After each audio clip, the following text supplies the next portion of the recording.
The morning sun crept slowly across the horizon, painting streaks of gold and crimson over the waters of the quiet harbour. And along the pier, seagulls wheeled lazily in the air while the faint scent of salt and fish carried on the breeze, mixing with the faint creak of old wooden boards beneath the boots of early risers who came to jog, fish, or simply breathe in the ocean air. But among them sat a man who carried with him an aura of solitude and a weight invisible to others. A man who once had commanded storms of steel and fire across distant seas, yet now found his only comfort in the quiet companionship of a dog whose loyalty had not been eroded by time or memory. His name was Samuel Drake, a tall man in his late 50s, his once broad shoulders still strong though touched with the inevitable slump of age. His hair cut short in military fashion, but streaked with silver that matched the trimmed beard hugging his jawline, and his eyes were a steel-grey shade, haunted but clear, the kind that spoke of battles survived and losses carried silently through the years. Samuel wore a plain navy windbreaker zipped halfway up, faded jeans, and sturdy boots, all practical clothing that fit him like armor, while his calloused hands, scarred from service, hardened by decades, rested gently on the leash of his companion, a Belgian Malinois named Rocco. Rocco was 8 years old, but carried himself with the energy and alertness of a soldier in his prime, his coat a sleek mixture of tan and black, his eyes intelligent, darting constantly across the environment, reading every movement with vigilance, and his gait proud, muscles coiled like a spring, even when he sat quietly at Samuel's side. To any casual passerby, he was just another veteran with a dog. But what they could not see was the history embedded in both man and animal, for Rocco had been trained not only as a loyal pet, but as a military working dog, one who had served with Samuel's son, a Navy SEAL who never returned from his last mission, and when the folded flag was placed in Samuel's hands, Rocco was given to him as a final bond between father and son, a living piece of memory and discipline whose every movement carried the echo of combat training, protection, and brotherhood. The pier at dawn was their sanctuary, a place where Samuel could find peace away from the noise of the city, away from questions, pity, or the bureaucratic indifference that too often swallowed veterans whole. But that morning, peace was shattered not by the cries of gulls or the clatter of fishermen, but by the sharp bark of authority wrapped in arrogance. Officer Brent Holloway strode down the pier, a figure in crisp uniform blues, tall with a squared jaw clean-shaven to perfection, his dark sunglasses hiding eyes that constantly sought control. And though his chest carried the badge of law, his demeanor betrayed a man who valued order more than compassion, appearances more than justice. Holloway had a reputation in the neighborhood for being strict, perhaps too strict, the kind of officer who measured respect by compliance and who saw disobedience in even the smallest hesitation. And when his gaze fell upon Samuel and Rocco, something in his rigid sense of superiority bristled. He saw an older man with a strong dog occupying a bench meant, in his mind, for normal citizens. And instead of seeing a veteran quietly enjoying his morning, he saw a disruption, a potential threat, an opportunity to assert dominance. With heavy boots echoing on the boards, Holloway approached, his hand resting casually on his belt near the holster, as though the very presence of his firearm would make his authority unquestionable. And in a tone that cut like a cold blade, he barked, "Sir, leashes aren't allowed to be this long on public property. You'll need to shorten it or move along." Samuel lifted his grey eyes slowly, calmly, as though weighing whether to respond at all. Then, in his deep voice, roughened by years of shouting commands across stormy decks, he answered, "He's under control. We're not bothering anyone." But Holloway was not a man to be defied, not even by reason, and the smallest resistance fanned his ego into flame.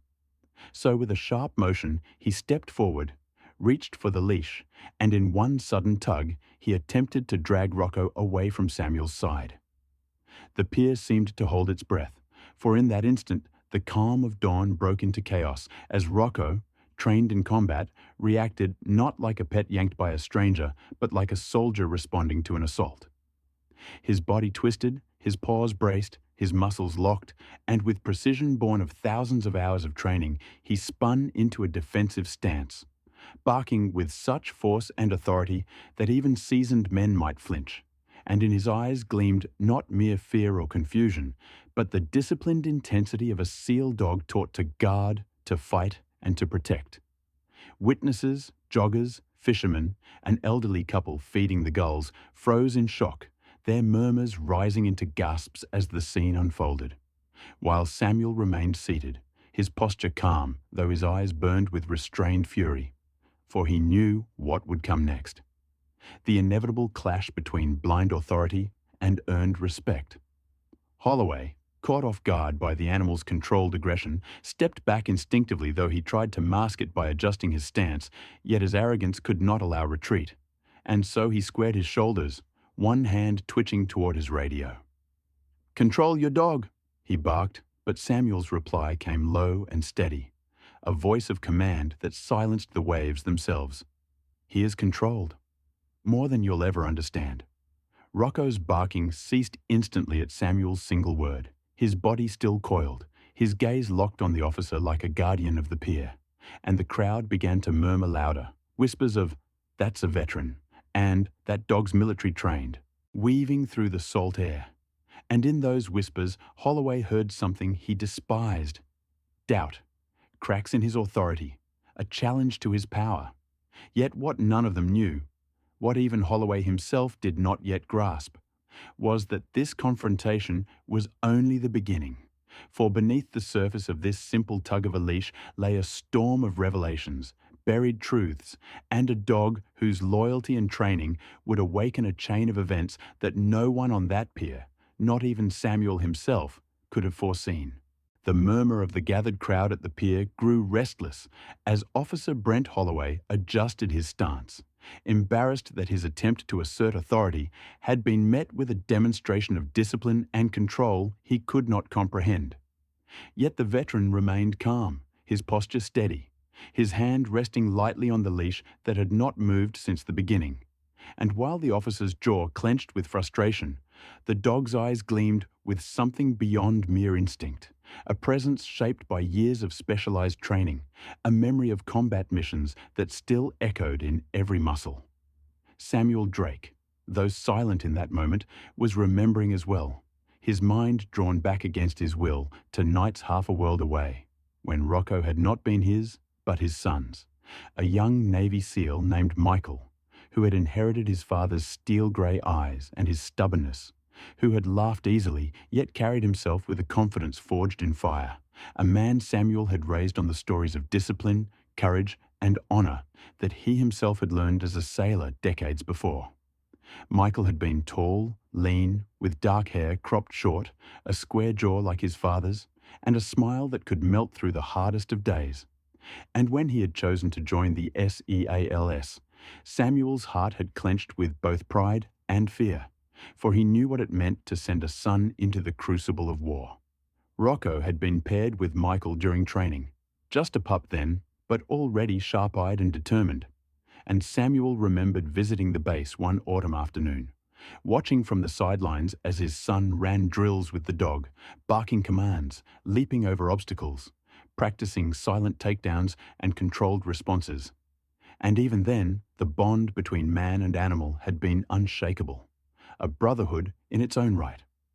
When the knock came to Samuel's door years later, with officers in crisp uniforms holding solemn faces, he had known before they spoke, and as the folded flag pressed into his trembling hands, Rocco was there too, delivered to him with the words, "He wanted you to have him." From that day, Samuel carried both grief and duty, caring for Rocco as though his son lived on in the dog's loyalty, each bark and glance a reminder of the sacrifice carved into their lives. Now, as Holloway glared at him with the impatience of a man who demanded obedience rather than earned respect, Samuel's mind returned to the present, his voice calm but firm, as he said, "This dog has more discipline than half the men you'll ever serve with. He won't harm anyone unless forced." The officer's lips curled into a sneer, his pride bruised, and he stepped forward again, lowering his voice in an attempt to intimidate. I don't care if he's a circus act or a war trophy. Rules are rules. You move him, or I will." The tension thickened in the air, and several bystanders pulled out their phones, recording quietly, sensing that what they were witnessing was no ordinary dispute, but the spark of something larger.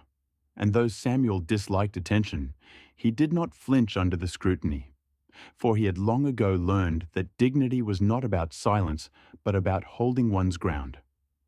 Rocco, sensing the rising hostility, shifted subtly, his body angled protectively between Samuel and the officer, his ears pricked forward, tail low but rigid, the stance of a soldier awaiting command, and the crowd collectively held their breath as Holloway's hand twitched near his radio once more, torn between escalating the situation and backing down in front of witnesses.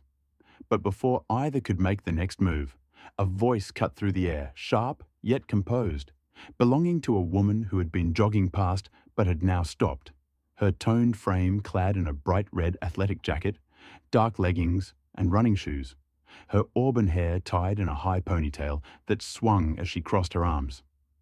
"Are you seriously harassing a veteran at the pier?"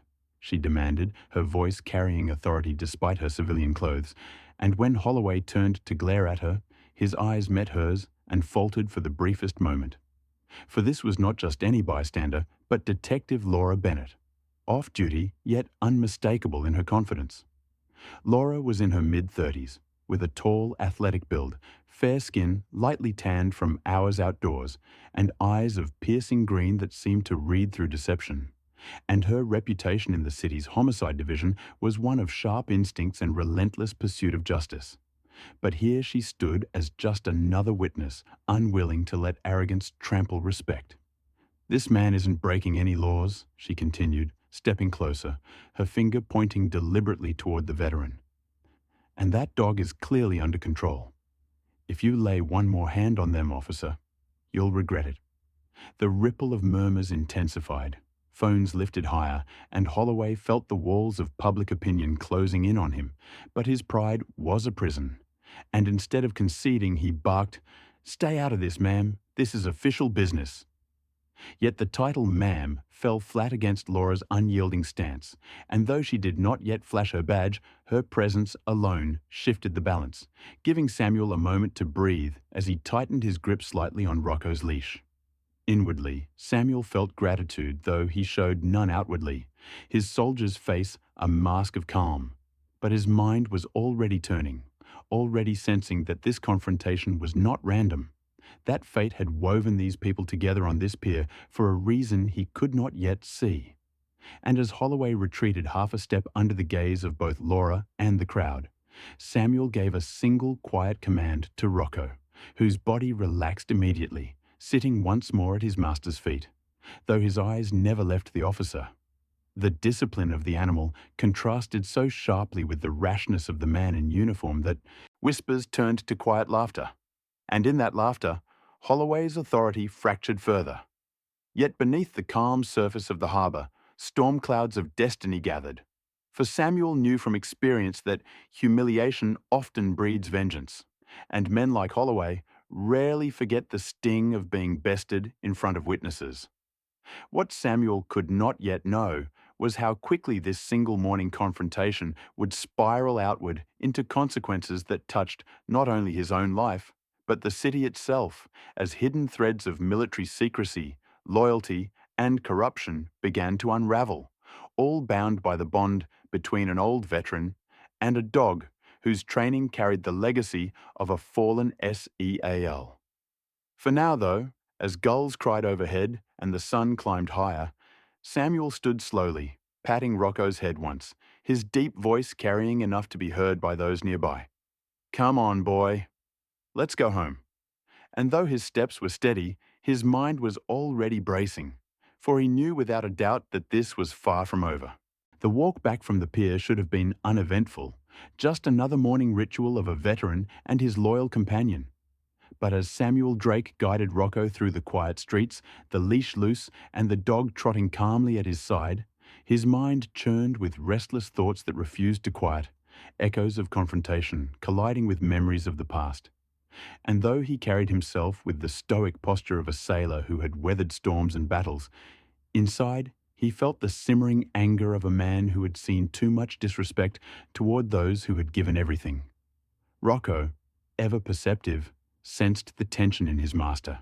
Glancing up with alert eyes, his ears twitching at every distant sound, the disciplined gait of a soldier in sync with Samuel's pace.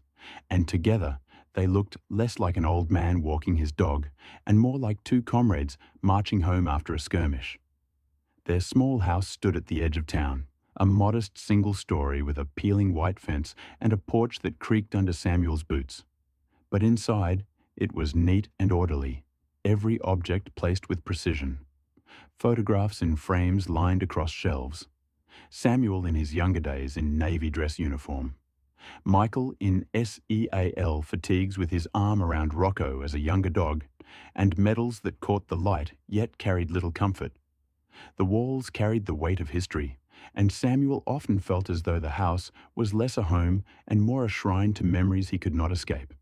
But it was Rocco who kept him grounded, who pulled him from the gravity of grief into the rhythm of daily life.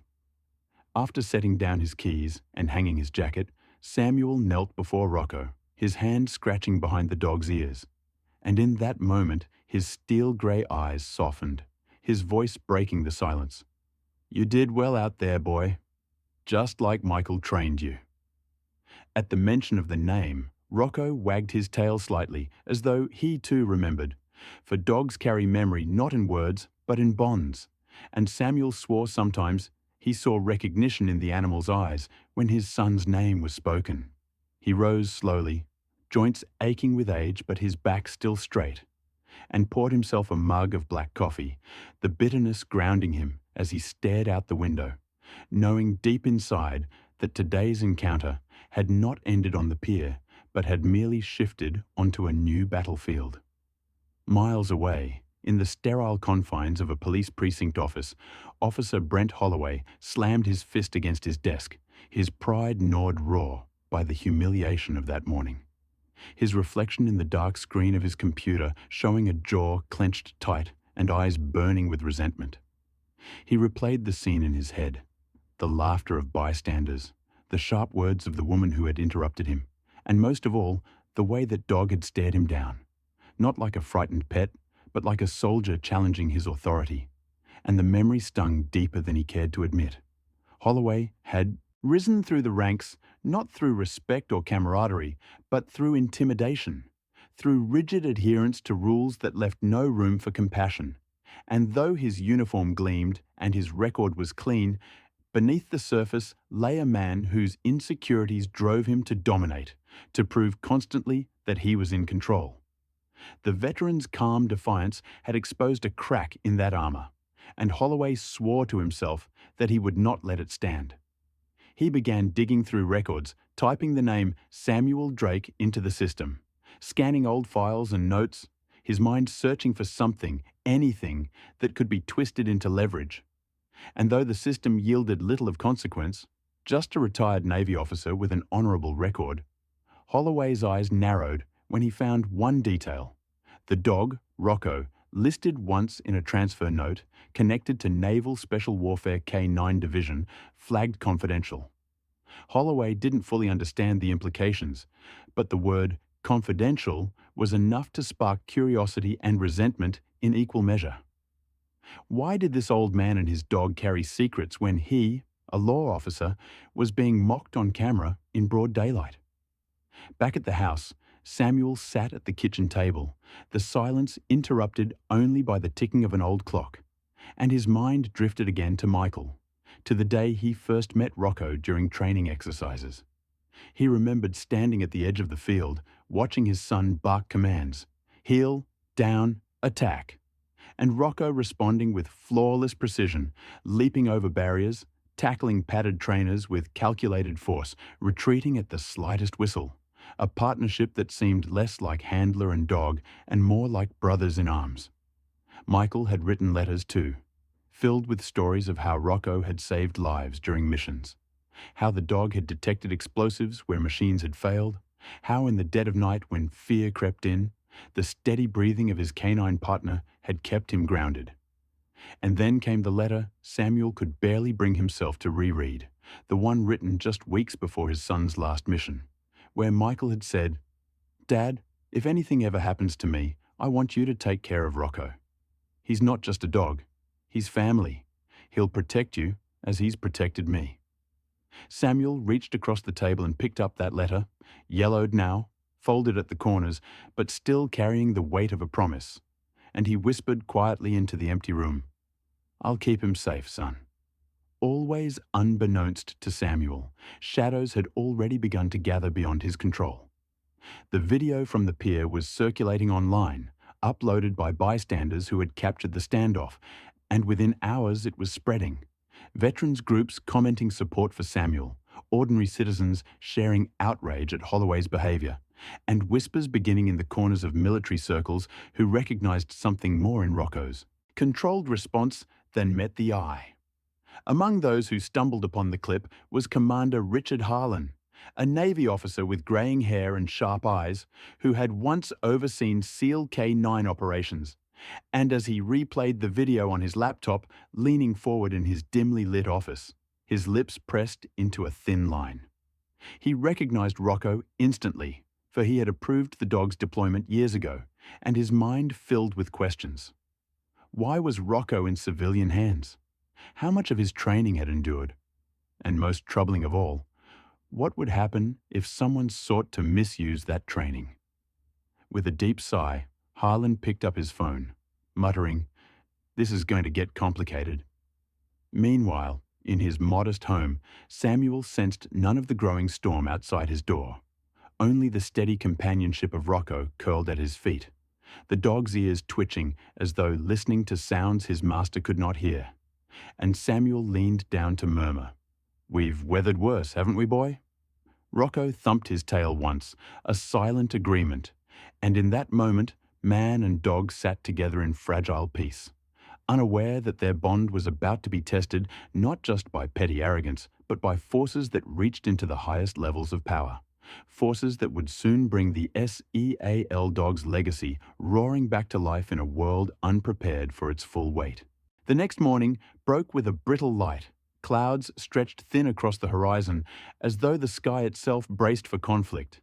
And while most of the city stirred awake in routine, children trudging to school, workers grabbing coffee, Samuel Drake tightened the laces on his boots with the precision of a man who never abandoned discipline.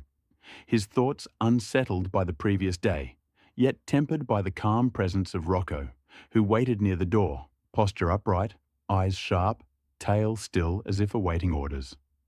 Samuel had decided to return to the pier, not out of stubbornness, but because ritual was his lifeline, the one anchor that steadied him against the chaos of memory and grief, and he refused to let arrogance strip him of it. As they walked, the air felt different, charged, whispers from neighbors greeting him with nods, a few even murmuring support after having seen the viral video online. Though Samuel gave only curt acknowledgements, his pride unwilling to bask in sympathy. What mattered was dignity, and dignity meant continuing as though he would not be moved by spectacle. But dignity was precisely what Brent Holloway had lost, and as Samuel and Rocco stepped onto the pier, the officer was already waiting, his uniform pressed sharper than before, his sunglasses polished, his stance rigid as though the starch in his shirt alone could replace the authority stripped from him yesterday. Holloway's jaw worked as he chewed on his resentment, and though his radio crackled faintly at his side, his focus was locked entirely on the veteran.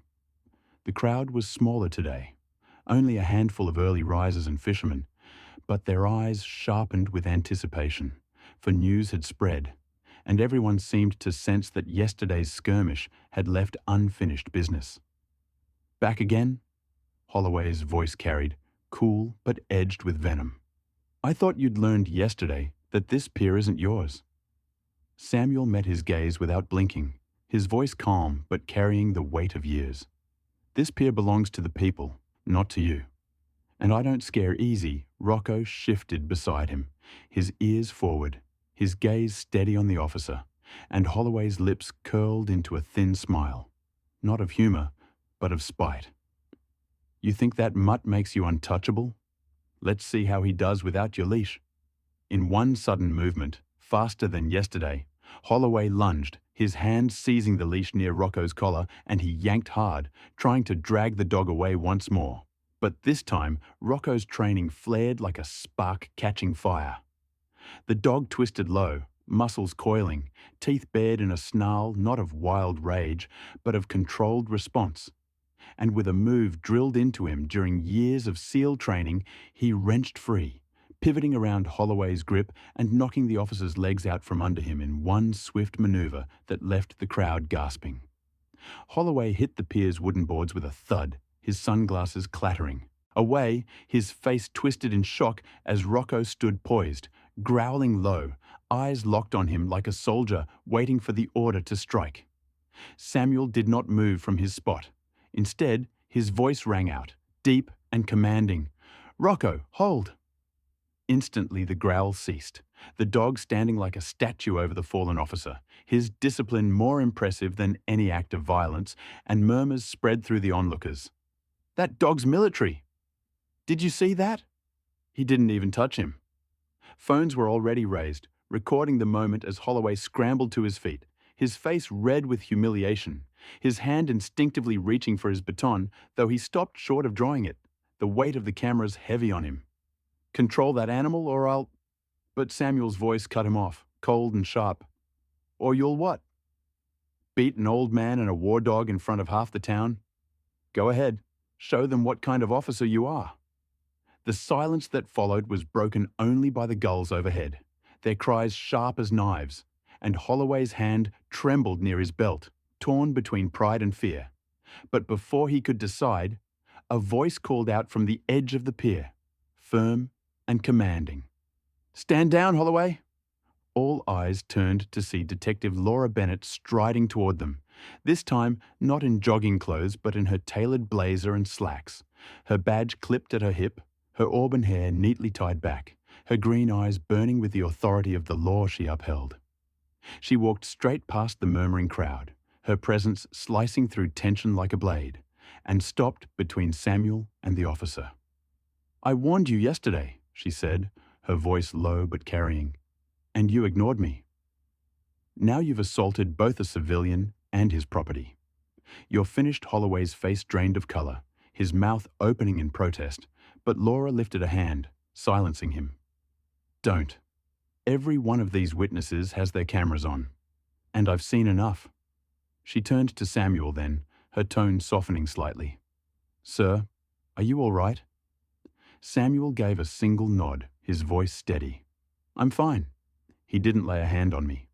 Laura's gaze flicked to Rocco, who stood at attention, calm now, but radiating the quiet strength of a trained guardian, and she allowed herself a small smile. "Your dog's remarkable." But while the peer exhaled in collective relief, Samuel's heart sank slightly, for he knew this battle was not truly over. Holloway was a man of pride, and men of pride, when cornered, often struck back harder and from the shadows. As Laura ordered 2 nearby officers to escort Holloway off the pier pending investigation, the crowd erupted in murmurs of approval, some even clapping, and Samuel felt the weight of eyes on him once again, the unwanted spotlight of public spectacle. He gave Rocco a quiet pat, muttering under his breath, "Let's get out of here, boy," and began walking home. But the sense of foreboding followed him with every step, the knowledge that something larger was moving beneath the surface. That night, long after the sun had set and the city had gone quiet, Samuel sat at his kitchen table again, the only light a lamp casting shadows over the photographs of his son and the medals that gleamed dully. He stroked Rocco's head absently, his mind replaying every detail of the confrontation, and for the first time he wondered if Michael's gift had placed him not only in the care of a loyal companion, but in the path of danger greater than anything he had faced before. And as Rocco lifted his head suddenly, ears twitching toward a sound Samuel could not hear, perhaps footsteps lingering outside, perhaps only the restless wind, Samuel whispered, "Stay sharp, boy. I think the storm's coming." The following days unfolded with an uneasy stillness, as though the city itself was holding its breath. And while the pier returned to its usual rhythm of fishermen casting lines and children chasing gulls, the undercurrent of what had happened lingered like a tide that refused to retreat, whispers spreading in bars, coffee shops, and precinct hallways alike, about the veteran, the dog, and the officer who had been humiliated not once but twice. Samuel Drake kept to his routines, walking Rocco at dawn, tending his small garden in the afternoons, and sitting at his porch in the evenings with a cigar smouldering between his fingers. But beneath the mask of calm, he felt the prickling awareness of being watched. Cars slowed a little too long when passing his house, shadows lingered at the edge of the street, and Rocco's hackles would rise suddenly at night, ears pricked, body taut, though the veteran saw nothing beyond the stillness of suburban dark. He trusted the dog's instincts more than his own eyes, for Rocco had once detected tripwires hidden in the dust of foreign deserts, and if the animal sensed danger, then danger was near. Samuel's thoughts turned often to Detective Laura Bennett, the auburn-haired officer who had stepped in at the pier with courage and composure. And though he was not a man accustomed to leaning on others, he found himself replaying her words, the promise in her tone when she had told Holloway he was finished. Yet Samuel knew well that men like Holloway did not accept defeat. They bided their time, searching for cracks in the armor of justice. Holloway, meanwhile, nursed his humiliation like a festering wound, suspended pending investigation, stripped of his badge temporarily, his days consumed by anger and drink, but his mind sharpened by bitterness. He could not erase the images burned into the city's memory. The veteran's calm defiance, the dog's soldier-like precision, the detective's cutting words. And so he sought allies in dark corners, whispering to those who shared his resentment of oversight and his hunger for control. In one smoky bar lit dimly by flickering neon, Holloway sat with two men in plain clothes, their eyes cold, their words clipped, men who had once served in private security firms with ties to military contracts. They listened as Holloway described the dog, the way it moved, the way it responded like a trained warrior, and though his words were laced with spite, their ears caught opportunity. "A seal dog, huh?" one of them muttered, his scarred hand curling around a glass. "Those things are worth millions in the right hands." Holloway leaned in, his voice low. "Then maybe it's time the old man learned he can't keep something like that to himself." At his home, Samuel remained unaware of the plot brewing against him, though his instincts sharpened with unease. One evening, Laura arrived unannounced, dressed in casual jeans and a leather jacket, her badge tucked, away, but her presence unmistakably authoritative. Rocco bounded to the door first, tail wagging cautiously, and Samuel opened it with a faint smile. "Detective," he greeted, his voice gruff but not unkind. She shook her head lightly. "Laura's fine. I came by to check in. Things are stirring." She stepped inside, her green eyes scanning the photographs on the walls, lingering on the image of Michael with Rocco in his prime. Samuel noticed her pause and spoke quietly. "My son." He didn't make it back. Rocco was his partner. Laura turned, her expression softening, a flicker of respect mingled with sorrow. "That explains a lot," she said. "The discipline, the way he responds. He's not just a dog, he's trained, military grade." Samuel nodded once, his voice heavy with memory. "Michael wanted me to have him. Said he'd protect me like he protected him. And he has." For a moment, silence hung between them, filled with the weight of sacrifice and the quiet presence of the dog who seemed to listen, his eyes shifting between them with uncanny intelligence. Laura eventually broke the stillness, her tone edged with warning. "Holloway's not letting this go. He's talking to the wrong people. Dangerous people. I can't give you details yet, but I need you to be careful." Samuel gave a wry chuckle, the kind that carried no humor. "Careful's kept me alive this long. Don't worry about me." But Laura's eyes remained troubled, scanning the windows as though expecting shadows to leap from the night. She stayed a while longer, discussing trivial things to ease the tension, and when she left, Samuel stood on the porch watching her car's taillights fade into the distance. Rocco pressed against his leg, both man and dog alert under the veil of the stars. The first real sign of trouble came 2 nights later. Samuel had just turned off the lamp and settled into bed when Rocco shot up, ears sharp, body vibrating with tension. The low growl that rumbled from his chest was like distant thunder, and Samuel knew better than to ignore it. He rose quietly, pulling on his boots, retrieving the old pistol he kept locked in a drawer, and moved silently through the house with Rocco at his side. Outside, the crunch of gravel betrayed footsteps, more than one, circling like wolves. Samuel flicked the porch light on, and in its glow he caught the fleeting glimpse of 2 men retreating into the shadows, their faces obscured, but their movements too deliberate to be anything but hostile.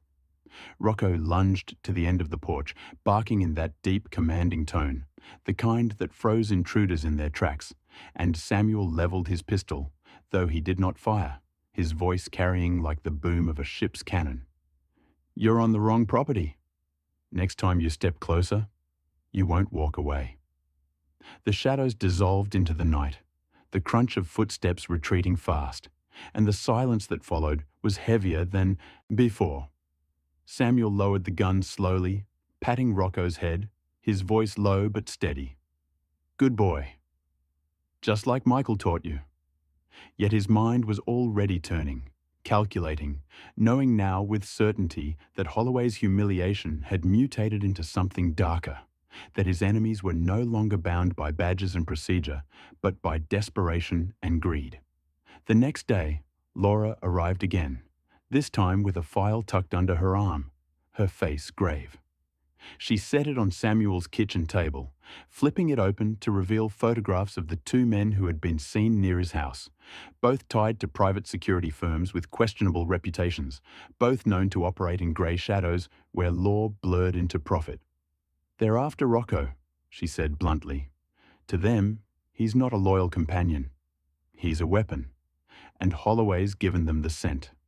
Samuel stared at the photographs, his jaw tight, his hand resting protectively on Rocco's head. "They'll have to get through me first." Laura met his gaze, unwavering. "Then you'll need help." Samuel shook his head slowly, stubborn pride woven into his very bones. "I don't need protecting. I've fought bigger battles." But even as he said it, he knew this battle was different, for it wasn't fought with fleets or squads, but with shadows that slithered unseen.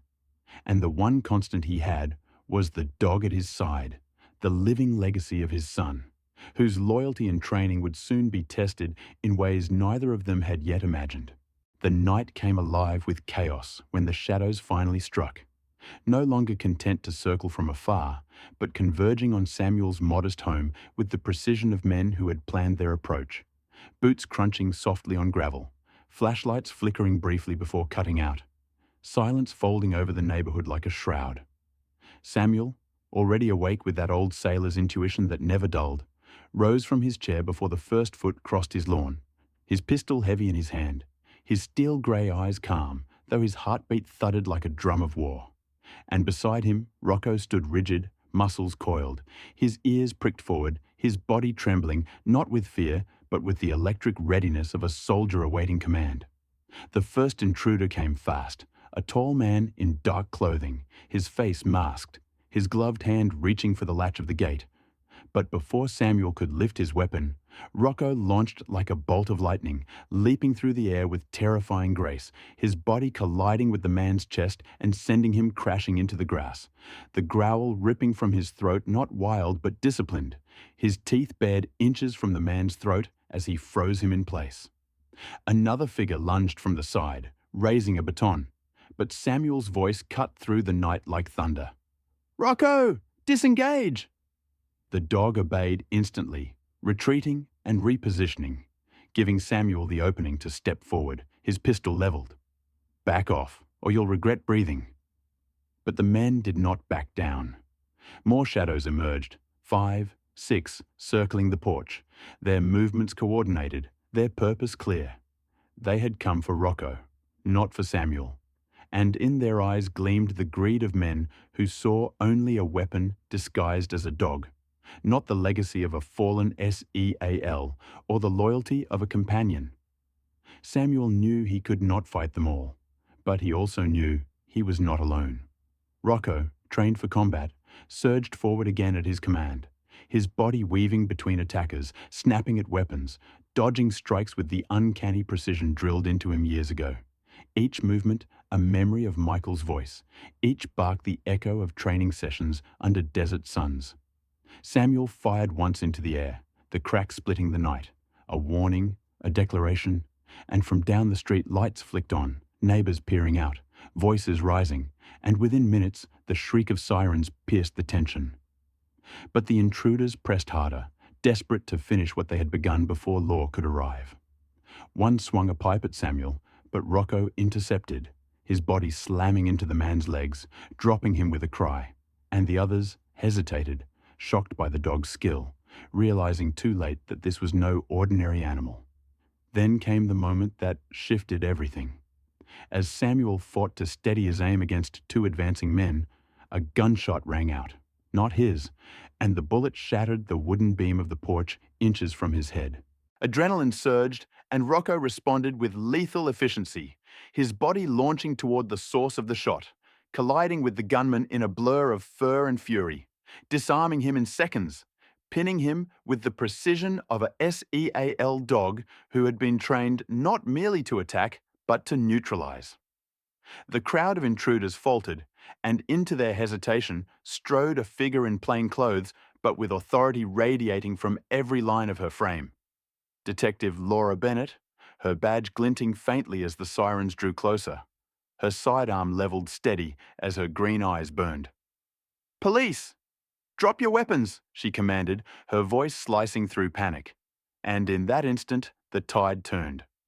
The men, realizing their window had closed, scattered into the shadows, two tackled by arriving officers, the rest fleeing into alleys, their footsteps fading like ghosts. Silence fell, broken only by the labored breathing of Samuel, the quiet panting of Rocco at his side, and the flicker of red and blue lights dancing across the porch. Laura holstered her weapon, approaching with quick steps, her gaze sweeping over the veteran and the dog. "Are you hurt?" she demanded, her tone sharp but her eyes betraying concern. Samuel shook his head slowly, lowering his pistol, his voice gravelly but steady. "We're fine. He kept me alive."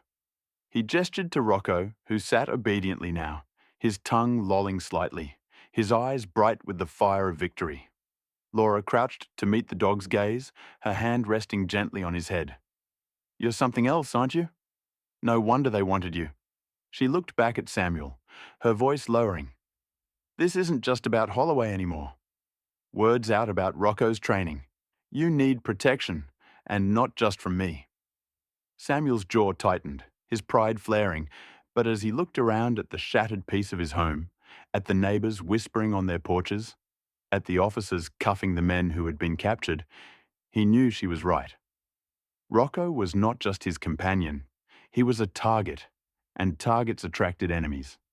In the days that followed, investigations spread wide. Holloway was arrested, exposed as the instigator who had fed information to private contractors hungry for military assets, his career shattered, his reputation dragged through the mud of public outrage. The men who had attacked Samuel's home faced charges that would bury them for decades, and whispers spread of even higher hands being pulled into scrutiny. Through it all, Samuel remained steadfast, attending hearings when summoned, offering testimony when required, but always returning home to Rocco, who never left his side, his loyalty unbroken. Commander Richard Harlan, the Navy officer who had once overseen SEALK-9 programs, visited one afternoon, his sharp eyes softening as he watched Rocco move with disciplined grace around the yard. "He's still got it," Harlan murmured, his voice tinged with awe. "We train them for war, but he's found his war here, hasn't he?" Samuel's voice was quiet but firm. "He's not just a war dog. He's family, and as long as I draw breath, no one's taking him from me." Harlan nodded, a soldier recognizing another soldier, and left with a silent salute. On the final evening of that turbulent week, Samuel sat once more on the pier as the sun dipped low. Rocco resting at his feet, the ocean stretching vast and unbroken before them. Laura joined him. No badge, no blazer, just jeans and a jacket, her auburn hair catching the golden light. They sat in companionable silence for a long while, the cries of gulls mingling with the hush of waves, until she spoke softly. "You know, most people wouldn't have stood their ground like you did." Samuel chuckled faintly, his eyes on the horizon. "Most people haven't already lost everything once. When that happens, fear doesn't have much left to take." Rocco lifted his head then, as if sensing the weight of the words, and Samuel reached down to scratch his ears, his voice a whisper carried by the sea breeze. "Michael, he kept his promise. He's still protecting me." The dog's tail thumped once against the wooden boards, a soldier's acknowledgement, and in that moment, with the sky blazing in hues of gold and crimson, Samuel felt not the burden of memory, but the strength of legacy, the knowledge that loyalty, once forged in fire, could never be broken.